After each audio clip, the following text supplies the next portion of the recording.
حضرت عمر جن کو تخت حکومت پہ بیٹھتے تھے اور ان کا تخت کو سونے زبرجد کا نہیں تھا، مسجد نبوی کی چٹائی تھی، اور سارا دن وہاں بیٹھ کے لوگوں کی باتیں سنتے، اور جب رات کے اندھیرے گہرے ہوتے عمر بھیس بدل کے مدینے کی گلیوں کا گشت کرتے۔ کہا تمہارے گھر سے دھواں نکل رہا ہے اور بچے رو رہے ہیں، ان کو کھانا کیوں نہیں دیتی؟ کہنے لگی عمر کی جان کو رو رہی۔ عمر کے پاؤں تلے سے زمین نکل گئی۔ کہا کیا ہوا؟ کہا 3 دن سے ہمارے ہاں کھانے کے لیے کچھ نہیں ہے، روزانہ بچے روتے ہیں اور میں ہنڈیا کے اندر پتھر ڈال کر کے نیچے سے آگ ڈالتی رہتی ہوں کہ بچے انتظار کر کر کے سو جائیں گے، کم وقت سو بھی نہیں رہے، اور وہ پتھر پکیں گے بھی کیا، اور میں عمر کی جان کو رو رہی ہوں۔ حضرت عمر کا کلیجہ دہلنے لگا، فوراً پلٹے، واپس بیت المال میں آئے، گھی کا ایک کنستر لیا، آٹے کی بوری لی، مرچ مسالہ جات بہت کچھ اٹھایا، اپنے کندھے پہ رکھا، بوری اپنی کمر پہ لادی۔ عمر بیت المال سے نکلے تو آپ کے خادم اسلم نے دیکھ لیا، آگے بڑھا، کہا میرے آقا میں اٹھاتا ہوں۔ عمر کی آنکھوں میں آنسو ہے۔ کہا اسلم قیامت کے دن میرا بوجھ اٹھا لو گے؟ کہا قیامت کے دن تو اپنا اپنا بوجھ اٹھانا پڑے گا۔ کہا عمر کو آج اپنا ہی اٹھانے دو۔ حضرت عمر وہ گھی کا کنستر اور وہ آٹے کی بوری سر پہ اٹھائے ہیں اور اس خاتون کے گھر جاتے ہیں اور دستک دیتے ہیں۔ وہ جب دیکھتی ہے اس کی جان میں جان آ جاتی ہے۔ کہا جلدی جلدی آٹا گوندو، اور عمر سبزی کاٹنے لگ جاتے ہیں۔ حضرت عمر رضی اللہ تعالی عنہ سبزی تیار کر دیتے، ادھر آٹا گند جاتا ہے، اور پھر اوپر چولہا رکھا جاتا ہے، چولہے کے اندر آگ رکھی جاتی ہے، وہ کھانا پکانے لگتی ہے، آگ بجھتی ہے۔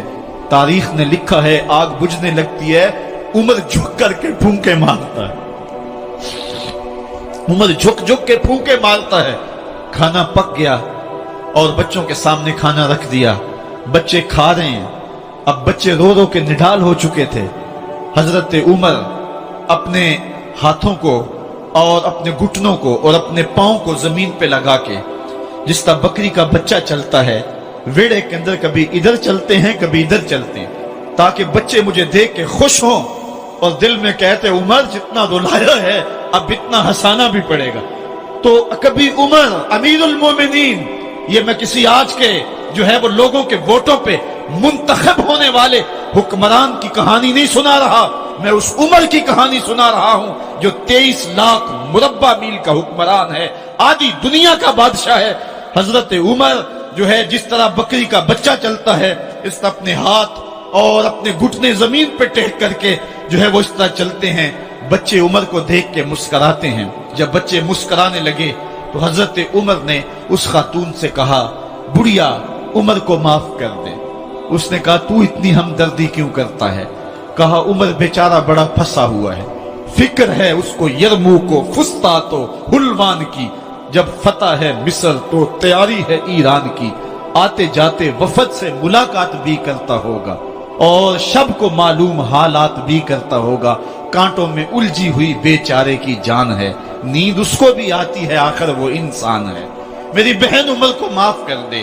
اس نے کہا نانا عمر کی بات میرے سامنے نہ کر، قیامت کا دن ہوگا، عمر کا گریبان ہوگا اور میرا ہاتھ ہوگا۔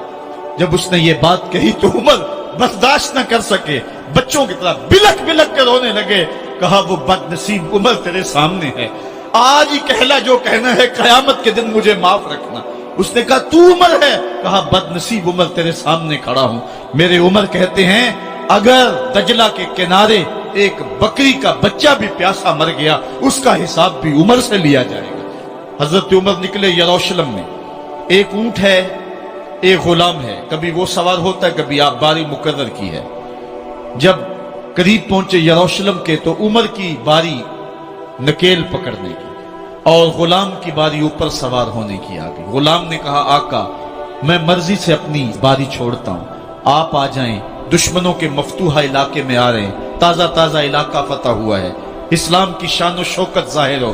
عمر نے کہا اسلام کی شان و شوکت ایسے ظاہر نہیں ہوتی ہے، اپنی باری پہ تم بیٹھو گے، اپنی باری پہ میں بیٹھوں گا۔ لوگ منتظر کھڑے ہیں، دور سے جب دیکھا کہا اس کی ہیبت سے کانپتے تھے ہم، یہ تو کوئی حبشی لگتا ہے، رنگ کالا ہے، ہونٹ موٹے ہیں، اس سے تو زیادہ حسین اس کا غلام ہے جو آگے آگے چل رہا ہے۔ حضرت ابو عبیدہ نے کہا دھوکہ کھا رہے ہو، ہمارا آقا وہ نہیں ہے جو اونٹنی کے اوپر سوار ہے، ہمارا آقا وہ ہے جو لگام تھامے آگے آگے چل رہا ہے۔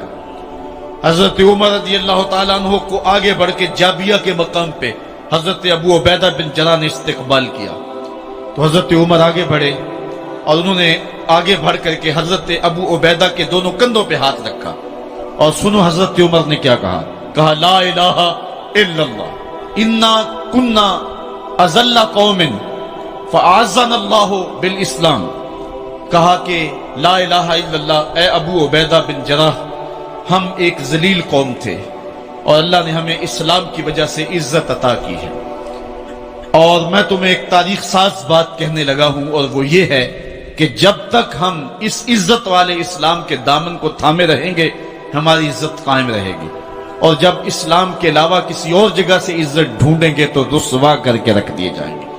یہ ہے وہ خلاصہ جو حضرت عمر نے امتوں کے عروج و زوال کا بیان کیا ہے۔ اس امت کو جو خیرات ملی ہے تخت و تاج کی، وہ پینٹاگون سے نہیں ملی، وہ واشنگٹن سے نہیں ملی، وہ وائٹ ہاؤس سے نہیں ملی، وہ محمد عربی کے جوڑوں کا صدقہ ملی ہے۔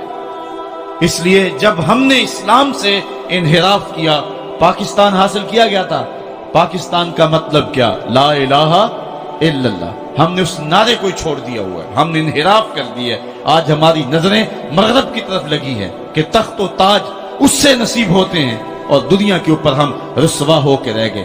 ہماری پستی، ہماری زبوحالی، ہماری ذلت کا سبب یہ ہے کہ جس جگہ سے ہمیں عزت ملی تھی ہم نے وہ مرکز ہی چھوڑ دیا ہے۔ اس مرکز حیات کو، اس مرکز زندگی کو، اس مرکز عزت کو ہم نے چھوڑ دیا ہے، اور دنیا کے اوپر ہم رسوا ہو رہے ہیں۔ انہی حضرت عمر کی کہانی ہے۔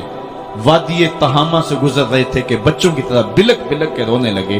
کہا عمر جوان آدمی ہو اور بچوں کی طرح بلک کے رو رہے ہو؟ کہا تم نہیں جانتے، مجھے بچپن کی کہانی یاد آ گئی۔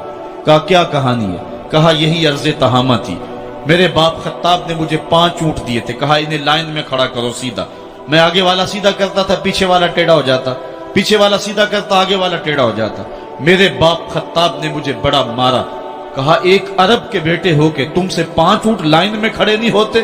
کہا ایک زمانہ عمر پہ وہ تھا کہ اس سے 5 اونٹ لائن میں کھڑے نہیں ہوتے تھے، اور آج شرق سے لے کر غرب تک 23 لاکھ مربع میل کی حکمرانی اور انسان بھی لائن میں کھڑے ہیں۔ یہ محمد عربی کے جوڑوں کا صدقہ نہیں ہے تو اور کیا؟